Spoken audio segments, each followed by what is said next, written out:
নমস্কার বন্ধুরা, নতুন একটা ভিডিওতে সবাইকে স্বাগত। আজ শেয়ার করব রেস্টুরেন্টের স্টাইলে মিক্স ভেজ কোপ্তা কারি। শীতের বিভিন্ন রকম সবজি দিয়ে তৈরি এই ভেজ কোপ্তা কারি ঘরেতে খুব সহজেই তোমরা বানিয়ে নিতে পারো। রুটি, লুচি, পরোটা, নান, পোলাও সবার সাথেই বেশ ভালো লাগে। দেখে নাও তাহলে রেসিপিটা। এখানে সবজির মধ্যে আমি নিয়েছি বিনস, গাজর এবং ফুলকপি।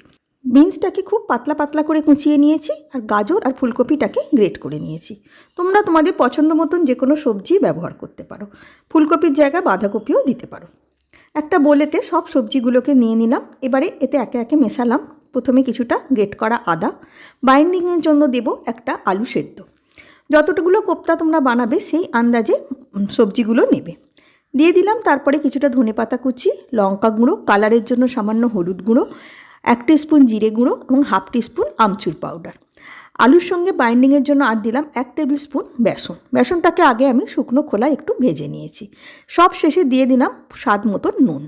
এবারে সব কিছুকে ভালো করে মেশাবো। ভালো করে মাখা হয়ে যেতে এবারে হাতে একটু তেল বুলিয়ে নিয়ে ওই মাখাটা থেকে গোল গোল করে কোপ্তাগুলোকে গড়ে নেব। যেমন আমরা নাড়ু গড়ি সেরকমই গোল করে কোপ্তাগুলো গড়ে নিলাম। পুরো মাখাটা থেকে আমার মোট 7টা কোপ্তা তৈরি হলো। এবারে কোপ্তাগুলোকে ভাজবো।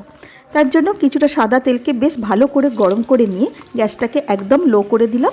দিয়ে এবারে কোপ্তাগুলোকে বেশ একটু সময় নিয়ে ভাজতে হবে, কেন যেহেতু সবজিগুলো আমি কাঁচা ব্যবহার করছি, তাই সময় নিয়ে না ভাজলে সবজিগুলো ভেতরে কাঁচা থেকে যাবে, ওপরটা লাল হয়ে যাবে। তাই একটু সময় নিয়ে বেশ লালচে হয়ে যেতে তেলটাকে ছেঁকে তুলে নিলাম। 3টে আমার ভাজা হয়ে গেল, বাকিগুলোকেও একইভাবে ভেজে নেব। এবারে গ্রেভির জন্য একটা মশলা তৈরি করে নেব। তার জন্য নিয়েছি 2টো ছোটো সাইজের টমেটো, 1 ইঞ্চি আদা। আদাটাকে আমি একটু গ্রেট করে দিলাম, তাহলে মিক্সির পেস্টটা বেশ ভালো হয়।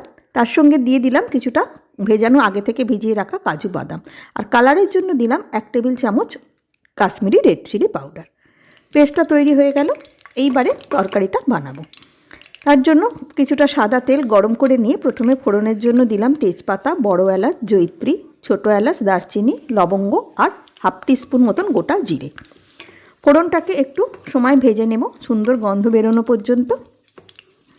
এইবারে মিশিয়ে দেব আগে থেকে যে পেস্টটা বানালাম সেই পেস্টটাকে দিয়ে গ্যাসের ফ্লেমকে লো টু মিডিয়ামে রেখে বেশ কিছুটা সময় কষতে হবে, যতক্ষণ না সুন্দরভাবে তেলটা ছাড়ছে।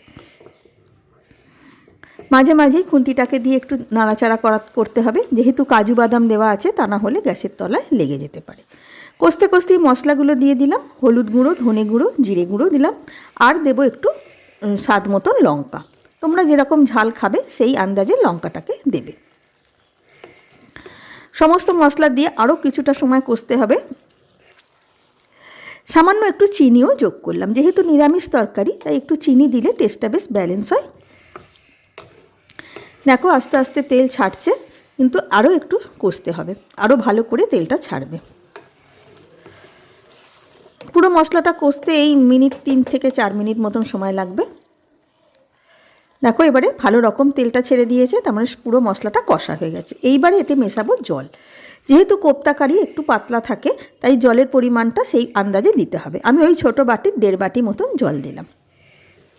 তোমরা যতগুলো কোপ্তা বানাবে সেই আন্দাজে গ্রেভিটাকে তৈরি করবে। এবার জলটাকে দিয়ে একটু ফোটাতে হবে। এই সময় আমি নুনটাকেও দিয়েছি, যেটা রেকর্ড করা হয়নি। তোমরাও পরিমাণ মতো নুনটাকেও যোগ করে দেবে।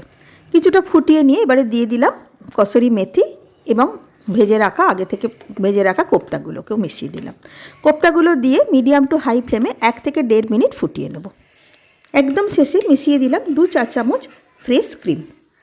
এটা গ্রেভির টেস্টটাও যেমন বাড়াবে, গ্রেভির টেক্সচারটাও বেশ ভালো করবে। তৈরি হয়ে গেল মিক্স ভেজ কোপ্তা কারি। বাড়িতে যে কোনো দিন এই শীতের সময় সহজেই এই রান্নাটা ট্রাই করতে পারো, বেশ টেস্টি হয়। আশা করি ভালো লাগলো। ধন্যবাদ।